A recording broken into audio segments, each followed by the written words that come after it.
नमस्कार दोस्तों। पीपल के वृक्ष में एक बार जल चढ़ाने से क्या होता है, क्या फल मिलता है?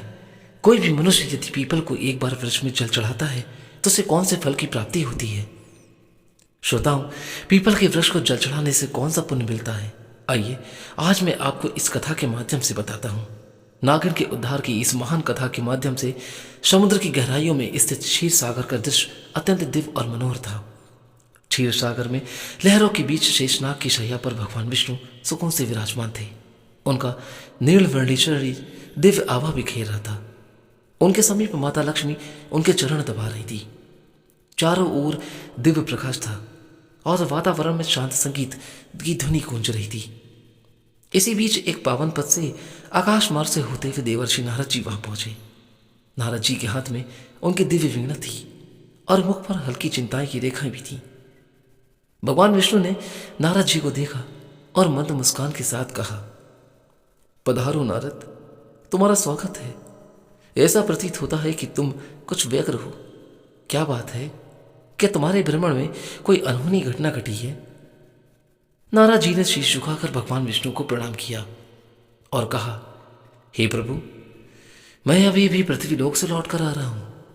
पृथ्वी का भ्रमण करते हुए मैंने एक अत्यंत विचित्र दृश्य वहां देखा। कुछ लोग पीपल के वृक्ष को काटते हुए दिखाई दिए, जैसे उन्हें उसके महत्व का कोई ज्ञान ही ना हो। दूसरी ओर कुछ तपस्वी मुनि और साधक उस वृक्ष की पूजा भी कर रहे थे। वे उसकी परिक्रमा करते, उसको जल अर्पित करते और साथ ही मंत्र उच्चारण करते हुए भगवान विष्णु की स्तुति कर रहे थे। हे प्रभु, इस विरोधाभास को देखकर मेरे मन में जिज्ञासा पैदा हुई। पीपल के वृक्ष का क्या रहस्य है? यह वृक्ष इतना पवित्र क्यों माना जाता है कि कुछ लोग इसकी पूजा करते हैं, कुछ लोग इसके साथ मंत्र उच्चारण करते हैं, और जिन्हें इसका ज्ञान ही नहीं है वे इसे काटने का पाप क्यों करते हैं? कृपा करके मुझे इसके महत्व के विषय में विस्तार से बताइए, ताकि मैं इस ज्ञान को लोगों में फैला सकूं। भगवान विष्णु के मुख पर एक कोमल मुस्कान खिल उठी। वे मंद स्वर में बोले, हे नारद, तुम्हारा प्रश्न अत्यंत ही महत्वपूर्ण है। पीपल का कोई वृक्ष साधारण वृक्ष नहीं होता। यह स्वयं वीर स्वरूप का प्रतीक है। यह न केवल देवताओं का निवास स्थान माना जाता है, बल्कि इसकी पूजा से मनुष्य के समस्त पापों का नाश होता है और उन्हें मोक्ष की प्राप्ति होती है।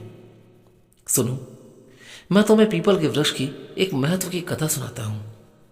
यह कथा इस बात को साफ स्पष्ट कर देगी क्यों यह पीपल का वृक्ष इतना पवित्र है, क्यों लोग इसकी पूजा करते हैं, क्यों इसकी पूजा करनी चाहिए। हे नारद, यह कथा केवल वर्णन और श्रवण के ही मनुष्य को पुण्यदायक है। जो भी इस कथा को सुनता है, श्रद्धा भक्ति भाव के साथ सुनाता है, उसे अनगिनत पुण्य की प्राप्ति होती है। कोई भी व्यक्ति इस कथा का श्रवण करता है तो उसके जन्म जन्मांतर के पाप नष्ट हो जाते हैं, चाहे उसने अपने पाप अज्ञानवश ही कितना बड़ा पाप क्यों ना किया हो। इस कथा के सुनने से ही उसे पापों से मुक्ति मिल जाती है। इस कथा को सुनने वाला अपने पितरों का आशीर्वाद पाता है, उसके पूर्वज संतुष्ट होते हैं और उसे सुख समृद्धि और शांति का वरदान देते हैं। इसके फलस्वरूप पितरों के ऋण समाप्त होते हैं और उनके मार्ग में आने वाली बाधाएं भी दूर होती हैं। इस कथा को सुनने वाला व्यक्ति अपने घर में दुर्भाग्य, दरिद्रता और कष्टों को दूर कर देता है। उसके परिवार में सुख समृद्धि और साक्षात लक्ष्मी का वास होता है। उसका जीवन सदा सदा के लिए मंगलमय रहता है। यदि किसी स्त्री या पुरुष को संतान सुख की प्राप्ति नहीं है या उसमें बाधा आ रही है तो वह इस कथा को सुनकर पीपल की वृक्ष की पूजा करे और उसे संतान सुख की प्राप्ति अवश्य ही हो जाएगी। नारद जी ने आनंद और जिज्ञासा से कहा, हे प्रभु, मैं ध्यानपूर्वक सुन रहा हूं, कृपया इस कथा का वर्णन कीजिए। भगवान विष्णु ने कहा कि हे नारद, तो सुनो, पूर्व काल की बात है। दोस्तों, हम आपसे अनुरोध करते हैं कि अगर अभी तक आपने इस वीडियो को लाइक नहीं किया है तो एक बार इस वीडियो को लाइक करके हमारे चैनल को सब्सक्राइब कर दीजिएगा और कमेंट बॉक्स में जय श्री हरि माता लक्ष्मी की जय जरूर लिखिए। एक अत्यंत गरीब व्यक्ति रहता था जिसका नाम हरिदास था। हरिदास ईमानदार और परिश्रमी था, लेकिन उसका जीवन अत्यंत कठिनाइयों से भरा हुआ था। वह जंगल से लकड़ियां काटकर उन्हें बेचता और जैसे तैसे अपने परिवार का भरण पोषण करता था। उसका परिवार बड़ा था, बूढ़े माता पिता, उसकी पत्नी गायत्री और 3 छोटे छोटे बच्चे। हरिदास दिन रात मेहनत करता, फिर भी परिवार के लिए पर्याप्त भोजन जुटाना मुश्किल हो जाता था। उसके घर में किसी भी प्रकार का धार्मिक कार्य नहीं होता था और ना ही देवी देवताओं की पूजा अर्चना होती थी। हरिदास को शास्त्रों और धार्मिक महत्व के विषय में कुछ भी ज्ञान नहीं था। एक दिन हरिदास कुल्हाड़ी लिए जंगल की ओर निकल पड़ा। वह सुबह से ही जंगल के एक एक कोने में घूमता रहा, पर उसे लकड़ियां तो दूर, एक सूखा पेड़ भी नहीं मिला। उसकी थकान बढ़ती ही जा रही थी और सूर्य अपनी मध्य अवस्था में चमक रहा था। हरिदास को चिंता सताने लगी कि यदि वह आज लकड़ियां लेकर नहीं गया तो घर में उसके चूल्हा नहीं जलेगा। भूख और प्यास से व्याकुल होकर वह जंगल में और आगे बढ़ने लगा। जंगल का यह भाग अत्यंत भयानक था। ऊंचे ऊंचे वृक्ष, घनी बेलें और झाड़ियों ने सूरज की रोशनी तक को धरती पर आने से रोक रखा था। जगह जगह सर्प, बिच्छू और अन्य हिंसक जीवों के खतरे भी दिखाई देते थे, परंतु हरिदास की विश्वसता उसे वहां तक खींच लेकर आई थी। बहुत देर भटकने के बाद अचानक उसकी नजर एक विशाल वृक्ष पर पड़ी। वह वृक्ष अपने चारों ओर एक अजीब सी आभा बिखेर रहा था। उसकी शाखाएं मानो आकाश को छू रही थीं और उसकी जड़ें धरती की गहराइयों से बंद कर रखी हुई थी। यह कोई और वृक्ष नहीं बल्कि पीपल का ही वृक्ष था। हरिदास ने मन ही मन सोचा, दोस्तों इस वीडियो को लाइक करके हमारे चैनल को सब्सक्राइब तो किया, साथ ही कमेंट बॉक्स में जय श्री हरि विष्णु, माता लक्ष्मी की जय बिल्कुल भी लिखना ना भूलें। और उसने हरिदास ने मन ही मन सोचा कि अरे वाह, कितना बड़ा और मजबूत वृक्ष है। यदि मैं इसकी कुछ टहनियों को काट लूं तो आज का काम बन जाएगा। फिर उसने कुल्हाड़ी को मजबूती से थामा और वृक्ष के पास पहुंच गया। वृक्ष के नीचे खड़ा होकर उसने एक क्षण के लिए इधर उधर देखा और कुल्हाड़ी को ऊपर उठा लिया। जैसे ही वह कुल्हाड़ी से वृक्ष पर आघात करने वाला था, तभी एक भयंकर आवाज गूंज उठी, जो किसी स्त्री की सी प्रतीत हो रही थी। हे मनुष्य, ठहरो, रुक जाओ, तुम ये क्या अनर्थ करने जा रहे हो? हरिदास ने चौंक कर इधर उधर देखा, पर वहां पर कोई भी दिखाई नहीं दिया। अगले ही क्षण वृक्ष के तने के पास से एक भयानक काले रंग का सर्प प्रकट हुआ। उस सर्प की आंखें चमक रही थीं, मानो उनमें अग्नि की ज्वाला जल रही हो। हरिदास भयभीत होकर पीछे हट गया। सर्प धीरे धीरे उसके सामने आकर आकार लेने लगा। वह अब सर्प नहीं बल्कि एक सुंदर स्त्री का स्वरूप धारण कर चुका था। यह कोई साधारण स्त्री नहीं थी, बल्कि एक नागकन्या थी। उसका चेहरा तेजस्वी था और उसकी आंखों में अपार रहस्य झलक रहा था। फिर नागकन्या ने गंभीर स्वर में कहा कि हे मनुष्य, तुम यह पवित्र पीपल का वृक्ष काटने जा रहे थे। क्या तुम्हें इसका ज्ञान नहीं कि पीपल के वृक्ष में देवताओं का वास होता है? इसे काटने से तुम्हें महान पाप लगेगा। हरिदास की सांसें तेज हो गई। वह भयभीत होकर कांपते हुए सर में बोला, हे देवी, आप कौन हैं और मुझसे मनुष्य की वाणी में बात कैसे कर रही हैं? मैंने तो ऐसा कुछ भी कभी नहीं सुना था। कृपया मुझे बताइए कि आप कौन हैं, यह वृक्ष क्यों इतना विशेष है? नागकन्या मुस्कुराई और बोली कि हे मनुष्य, मैं इस पीपल के वृक्ष की रक्षक हूं। मेरा नाम नागनी सुरसा है। यह वृक्ष मेरे लिए बहुत प्रिय है, क्योंकि इसी वृक्ष में मेरा वास है और यह है। परंतु इस वृक्ष के साथ मेरा यह जुड़ाव केवल इस जन्म का ही नहीं, बल्कि यह एक पुरानी कथा का परिणाम है। सुनो, मैं तुम्हें अपने पूर्व जन्म की कथा सुनाती हूं। यह कहते हुए नागकन्या सुरसा का चेहरा गंभीर हो गया था। उसकी आंखों में अतीत का एक गहरा रहस्य चमक रहा था। हरिदास विस्मय और जिज्ञासा से उसकी ओर देखने लगा था, क्योंकि यह सब उसके लिए अत्यंत अद्भुत विचित्र था। नागकन्या ने अपना वृत्तांत शुरू किया। उसने गहरी सांस ली और हरिदास की ओर देखते हुए कहा कि हे मनुष्य, पिछले जन्म में मेरा नाम सुमति था। मैं एक प्रतिष्ठित वैश्य परिवार में जन्मी थी। मेरे पिता एक धनवान व्यापारी थे और मेरे विवाह का आयोजन उन्होंने बड़ी ही धूमधाम से किया था। मेरा विवाह एक पुण्य आत्मा और ज्ञानी वैश्य पुत्र से हुआ, जिसका नाम धर्मपाल था। मेरे पति अत्यंत धार्मिक प्रवृत्ति के थे और अनाज का व्यापार किया करते थे। उनका जीवन सादा लेकिन धर्म और सत्कर्म में लीन रहता था, किंतु मैं उनके गुणों से सर्वथा विपरीत थी। मेरा स्वभाव अत्यंत स्वार्थी और अहंकारी था। मैं ना तो अपने पति का आदर करती थी और ना ही किसी प्रकार के धर्म कर्म में रुचि रखती थी। मुझे देवी देवताओं की पूजा व्यर्थ प्रतीत होती थी। मेरा मन सदा सांसारिक सुखों और धन संपत्ति में लिप्त रहता था। मेरे पति मुझे समझाते रहते थे कि हमें जीवन में पुण्य कर्म ही करने चाहिए और देवताओं की पूजा करनी चाहिए, किंतु मैं उनकी बातों को हमेशा ही अनसुना कर दिया करती थी और ना ही मैं उनकी इन बातों पर ज़्यादा ध्यान दिया करती थी। हमारे गांव के पास एक मुनि का आश्रम था। वो आश्रम शांत, पवित्र और प्रकृति की छांव में बसा हुआ था। वहां के वातावरण में एक अलौकिक शांति थी। मुनि ने अपने आश्रम के आंगन में एक छोटा सा पीपल का वृक्ष लगाया हुआ था। गांव के लोग वहां नियमित रूप से पूजा करने आते थे। वे पीपल के वृक्ष के चारों ओर दीप जलाते, जल चढ़ाते और उसकी परिक्रमा भी करते थे। उनका विश्वास था कि इस वृक्ष में भगवान विष्णु का वास है और इसकी पूजा करने से उनके पितृ प्रसन्न होते हैं। लोगों की श्रद्धा और भक्ति से वह वृक्ष बहुत ही कम समय में विशाल हो गया था।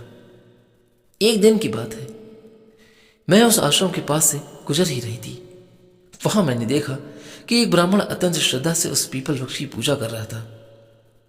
दोस्तों, मैं आपसे अनुरोध करता हूं कि इस कथा को बिल्कुल भी आप ध्यान से सुनिएगा। इस कथा को सुनने से ही आपके जीवन में एक अलौकिक शांति की प्रतीत होगी और साथ ही आपके पितरों का आशीर्वाद भी आपको मिलेगा। वह वृक्ष के जल तले जल चढ़ा रहा था और मंत्रोच्चार कर रहा था। यह दृश्य देखकर मैं ठहाका मारकर हंसने लगी और कटु स्वर में कहा कि अरे ब्राह्मण, तुम मूर्खों की तरह इस वृक्ष की पूजा क्यों कर रहे हो? यह तो केवल एक पेड़ है, न फल देता है न फूल देता है। क्या यह पेड़ किसी काम का भी है? यह व्यर्थ का ढोंग क्यों है? तुम्हारी पूजा का कोई लाभ नहीं। मेरे शब्द सुनकर वह ब्राह्मण अत्यंत शांत भाव से मेरी ओर देखता रहा। फिर वह गंभीर स्वर में बोला, हे देवी, तुम्हारा ज्ञान ही तुम्हारे इस व्यवहार का कारण है। क्या तुम्हें ज्ञात नहीं कि यह पीपल का वृक्ष मात्र एक साधारण वृक्ष नहीं है? इस वृक्ष में स्वयं भगवान विष्णु का वास होता है और यह वृक्ष जीवित है और अत्यंत ही पवित्र है। इसकी पूजा करने से भगवान विष्णु प्रसन्न होते हैं और इसके तले जल चढ़ाने से पितरों का आशीर्वाद प्राप्त होता है। अनेक जन्मों के पाप इस वृक्ष की पूजा करने से ही समाप्त हो जाते हैं। यह वृक्ष मानव जीवन के लिए एक वरदान स्वरूप है। उस ब्राह्मण की बातों ने मेरे अहंकार को और भी भड़का दिया। मैंने कटु शब्दों में उसका स्वर और उस वृक्ष का उपहास किया था। मैं क्रोध में आकर उस वृक्ष के पास पहुंची और व्यंग पूर्वक स्वर में कहा, देखते हैं तुम्हारा यह वृक्ष कितना महान है। यह कहकर मैंने आवेश में आकर पीपल के वृक्ष को लात मार दी। जैसे ही मेरी लात उस वृक्ष को लगी, उसी क्षण एक विचित्र घटना घट गई। मेरे पैर से लेकर शरीर के अन्य अंगों में जलन होने लगी। वह जलन असहनीय थी। मैंने देखा कि मेरा शरीर में परिवर्तन हो रहा था और धीरे धीरे मेरा रूप बदलने लगा। मेरी त्वचा काली पड़ने लगी और कुछ ही समय देखते ही देखते मैं एक भयानक सर्पणी में बदल गई। नागनी का रूप धारण करके मैं वहां पर चीखें चिल्लाने लगी। मेरी चीख पुकार सुनकर आश्रम के मुनि वहां पर आ गए और मैं उनके चरणों में गिर पड़ी और रोते हुए अपनी व्यथा मैंने उनसे विनती की कि मुझे इस श्राप से मुक्ति दिलाए। मुनि गंभीर स्वर में बोले, हे स्त्री, तुमने घोर पाप किया है। पीपल के वृक्ष को अपवित्र करना और उसका अपमान करना भगवान विष्णु का अपमान है। तुम्हें तुम्हारे कर्मों का दंड मिला है। फिर मैंने कांपते हुए हाथ जोड़कर मुनि से प्रार्थना की कि हे ऋषिवर, कृपया मुझे क्षमा करें और इस श्राप से मुक्ति का कोई उपाय बताएं। मैं अपने पापों की पश्चाताप करना चाहती हूं। उस मुनि ने गंभीर स्वर में कहा, हे पापनी, तुम्हें इस श्राप से मुक्त होने के लिए 100 वर्षों तक इस पीपल वृक्ष पर निवास करना होगा और इसकी रक्षा करनी होगी। जब 100 वर्ष पूर्ण हो जाएंगे तब तुम्हारे पति यहां आएंगे और इस वृक्ष पर जल अर्पित करेंगे। उसी दिन तुम्हें इस श्राप से मुक्ति मिलेगी। इतना कहकर मुनि वहां से चले गए। तब से मैं इस वृक्ष पर वास कर रही हूं। यह वृक्ष दिनों दिन बढ़ता गया और मैं दिन रात इसकी रक्षा करती हूं ताकि कोई इसे हानि ना पहुंचा सके। और आज मेरे 100 वर्ष पूरे हो चुके हैं। मैं प्रतीक्षा कर रही हूं कि मेरे पति धर्मपाल यहां आए और इस वृक्ष पर जल अर्पित करें, तभी मुझे इस सर्प योनि से मुक्ति मिलेगी। यह कहते हुए नागकन्या की आंखों में आंसू आ गए। उसकी आवाज में पीड़ा और पश्चाताप स्पष्ट साफ झलक रहा था। हरिदास यह सब सुनकर अवाक रह गया। वह समझ नहीं पा रहा था कि जो कुछ उसने सुना देखा वो सपना था या फिर सच्चाई। उसके हृदय में भय और श्रद्धा का संचार हो रहा था। नागकन्या की ही करुणामय कथा को सुनकर हरिदास स्तब्ध रह गया। उसकी आंखों में आश्चर्य और अविश्वास के भाव तैरने लगे। उसे यह बात समझ में नहीं आ रही थी कि वह स्वयं इस घटना से किस प्रकार जुड़ा हुआ था। तभी एक दिव्य तेज से आश्रम के मुनि प्रकट हुए। उनका गंभीर स्वर और आशीर्वाद से भरा हुआ था। मुनि ने हरिदास की ओर देखते हुए कहा, हे हरिदास, यह सब तुम्हारे पूर्व जन्म के कर्मों का ही परिणाम है। क्या तुम जानना चाहते हो कि तुम इस नागकन्या के जीवन में क्या स्थान रखते हो? हरिदास ने विस्मय से मुनि की ओर देखा और कांपते हुए स्वर में कहा, हे ऋषिवर, कृपया मुझ पर कृपा करें और मेरे जन्मों के रहस्य का ज्ञान न दें। यह सब क्या हो रहा है? मैं इस नागकन्या के साथ किस प्रकार जुड़ा हूं? मुनि ने अपनी आंखें बंद की और उनके मुख पर एक गंभीर आभा उभरी। फिर उन्होंने कहा, हे हरिदास, सुनो, तुम्हारे पूर्व जन्म की कथा। इस नागकन्या जिसका नाम सुमति है, इसका पति तुम ही थे। उस जन्म में तुम धर्मपाल नाम एक पुण्यात्मा व्यापारी थे। तुमने सुमति से विवाह किया था और उसका जीवन संवारने का हर संभव प्रयास किया। तुम एक धर्मनिष्ठ और सत्यवादी व्यक्ति थे। तुमने सुमति को सन्मार्ग पर लाने के लिए अनेक प्रयास किए, किंतु वो तुम्हारे प्रयासों की उपेक्षा करती रही। हरिदास ने आश्चर्य और अविश्वास के साथ कहा, क्या मैं इस नागकन्या का पति था? मुनि ने मुस्कुराते हुए कहा कि हरिदास, सुमति ने अपने अहंकार और ज्ञान के कारण पीपल के वृक्ष का अपमान किया था, जिसके कारण उसे सर्प योनि का श्राप मिला। किंतु भगवान विष्णु ने तुम्हारे पुण्य कर्मों के कारण यह नियम बनाया कि केवल तुम्हारे हाथों से जल अर्पित होने पर ही सुमति को इस श्राप से मुक्ति मिलेगी। तुम यहां तक केवल अपनी नियति के कारण आए हो। तुम्हारा आज यहां आना संयोग नहीं है, बल्कि यह विधि का विधान है। सुमति जो अब तक चुपचाप खड़ी थी, मुनि की बात सुनकर हरिदास के चरणों में गिर पड़ी। उसकी आंखों से आंसुओं की धार बहने लगी थी। वो कांपते हुए स्वर में बोली, हे स्वामी, मैं अपने पूर्व जन्म के पापों के लिए आपसे क्षमा मांगती हूं। मेरे अहंकार और अज्ञान के कारण मैंने आपको दुख पहुंचाया और इस पीपल वृक्ष का अपमान किया। किंतु आज मैं आपसे एक बार फिर प्रार्थना करती हूं कि कृपया इस पवित्र वृक्ष पर जल अर्पित कर मुझे इस श्राप से मुक्त करें। हरिदास की आंखों में करुणा भर आई। उसने नागकन्या के प्रति कोई क्रोध या घृणा नहीं दिखाई, बल्कि उसके हृदय में श्रद्धा और सहानुभूति का भाव जाग उठा। उसने मुनि की ओर देखा और कहा, हे ऋषिवर, मुझे बताइए कि मैं इस पुण्य कार्य को कैसे पूरा करूं। तब मुनि ने कहा, हरिदास को पीपल वृक्ष के पास ले जाकर, हे वत्स, इस वृक्ष पर श्रद्धा से जल अर्पित करो और भगवान विष्णु का स्मरण करो। इससे तुम्हारे पूर्व जन्म के बंधन समाप्त हो जाएंगे और सुमति को मुक्ति भी मिलेगी। हरिदास ने अपने ही पास में रखे कलश से जल भरा और वह पीपल वृक्ष के सामने खड़ा हुआ और अपने मन में भगवान विष्णु का ध्यान करते हुए जल अर्पित करने लगा। जैसे ही उसने जल की धार पीपल की जड़ों में चढ़ाई, तभी एक अद्भुत घटना घटी। पीपल वृक्ष के नीचे एक दिव्य प्रकाश फैल गया और नागकन्या का सर्प रूप से धीरे धीरे नष्ट होने लगा। वह श्राप धीरे धीरे करके खत्म होता चला गया। उसी जगह पर एक सुंदर तेजस्वी स्त्री प्रकट हुई। उसका चेहरा चमक रहा था, मानो वह स्वयं एक देवी हो। सुमति ने हाथ जोड़कर हरिदास और मुनि को प्रणाम किया। सुमति ने कहा कि हे स्वामी, आपके पुण्य और भगवान विष्णु की कृपा से मुझे आज इस अभिशाप से मुक्ति मिली है। मैं आपके प्रति कृतज्ञ हूं। आपने न केवल मेरे पापों का प्रायश्चित करवाया, बल्कि मुझे मोक्ष के मार्ग पर ले आए। मुनि ने आशीर्वाद देते हुए कहा कि हे सुमति, अब तुम स्वर्गलोक को प्रस्थान करो। तुम्हारे इस श्राप का अंत हो चुका है। भगवान विष्णु तुम्हें आशीर्वाद दें। सुमति ने एक बार फिर पीपल की वृक्ष की परिक्रमा की और वहां से दिव्य प्रकाश के साथ स्वर्गलोकों को प्रस्थान कर गई। इस घटना के बाद हरिदास के जीवन में बड़ा परिवर्तन आया। उसने पीपल वृक्ष की महिमा को समझा और प्रतिदिन उसका पूजन करने लगा। उसने अपने परिवार को भी धर्म के मार्ग पर चलने की प्रेरणा दी। वो जान गया था कि पवित्र वृक्षों का सम्मान और देवताओं का स्मरण जीवन को सफल बना देता है।